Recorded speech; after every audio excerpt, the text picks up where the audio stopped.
Hello, my beautiful friends. I had a bit of an epiphany, so I thought I would share it with you. So I did my journal meditation, didn't understand the cards when I was pulling them, got down to writing, did some automatic writing. Automatic writing is just, in the English professor world, we call it free writing or stream of consciousness writing, right? And in the spiritual world, we say that it's directed by spirit, and I do think that's true. I don't know what's going on with my hair. I have to show you a picture one day. I actually have red hair. This is gray for me. But anyway, I digress. So as I was writing, I was like, what the hell do these cards mean? Like, I don't know what they mean. What do they mean? And then it hit me like a ton of bricks. And it is no accident, because there's no accidents. It's no accident that Oprah's book came, and that I became a member of her daily whatever, right? That was the reason I got the book. I actually didn't realize she had a thing. So, and I've always liked Oprah. I've liked Oprah since she started because I'm that old. Um, but I've always been, I come from a very working class family, only person in my family to go to college, put myself through college, went to community college, worked 3 jobs to put myself through. And very working class family. My husband's working class family. And I've always been ashamed of my success. And I don't mean ashamed in like a bad way, but always hiding it because, it's funny because sometimes I think like the buzzwords are bull crap and people are like, what childhood traumas do you have? I'm like, what are you talking about? Like I had a rough life like every other kid that I grew up in my neighborhood, but I think what it speaks to, like it finally was an aha moment, was that I was never allowed to shine bright. My mom would always be like, well, don't talk about that because it'll make other people feel bad. Like, and really looking back, my mother had to get married. She got married young, and she had to get married, and she had to leave school. She was number one in her class. She had to leave school because she got pregnant, couldn't stay in school, back when she had gotten pregnant with my oldest brother. And I could never be smarter than her. I could never be more like I always had to hide. And it wasn't that she wasn't proud of me, and this was not conscious. I want to be real clear.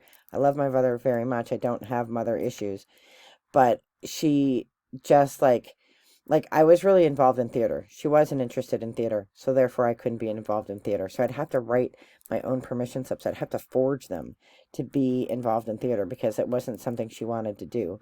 So there's a lot of like that. Like my mom didn't want me to show her up. So I learned very early to just hide my shininess. I am a shiny person.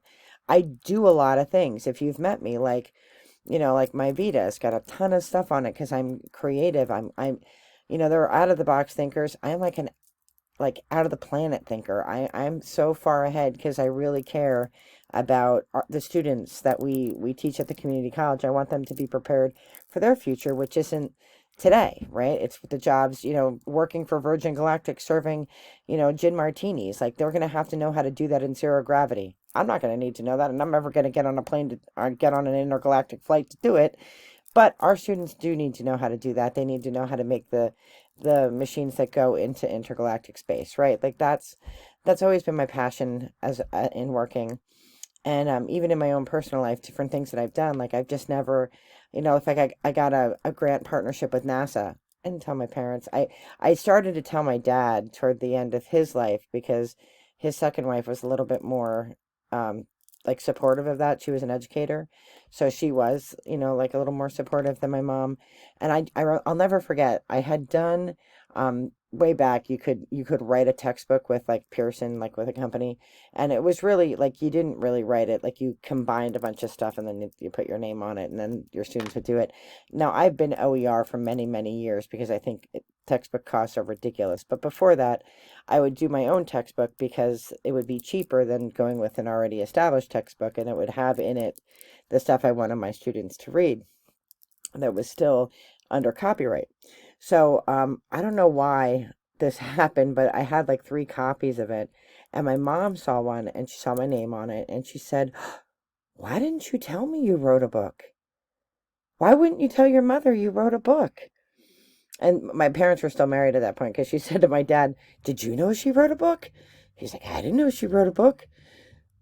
Technically, I didn't write it. I just assembled it. But I remember in that moment that the reason I didn't is because I felt bad that she didn't write a book, and that I didn't want to be too showy. I never want to be too showy. I do want to be humble, but I think there's a difference between being humble and being like ashamed of success. I've had an amazing career. I have an amazing career. I'm still in it because I'm only 50. I have an amazing career. I get to do amazing things. I have amazing students at DeSales. I have amazing students at Northampton. I get to do amazing things with technology. I get to sit with all of you and be surrounded by cool, fun stuff. Like, I have amazing like gifts, but I also have amazing achievements. And it's okay not to be ashamed of them. And Oprah Winfrey is a perfect example of that. She's successful. She's an amazing businesswoman. Her and Dolly Parton could rule this world and it'd be such a better place. And she's not ashamed of it. So don't be ashamed of who you are. Let your light shine. Like, let your inner light shine, but let your achievements shine. What are you good at? Like, shout out some praise things that you're super proud of down below. We have a culture where we're not allowed to be proud of ourselves. Screw that. Be proud of yourself. All right, I'm wishing you all the very best. Night love. All right, be well.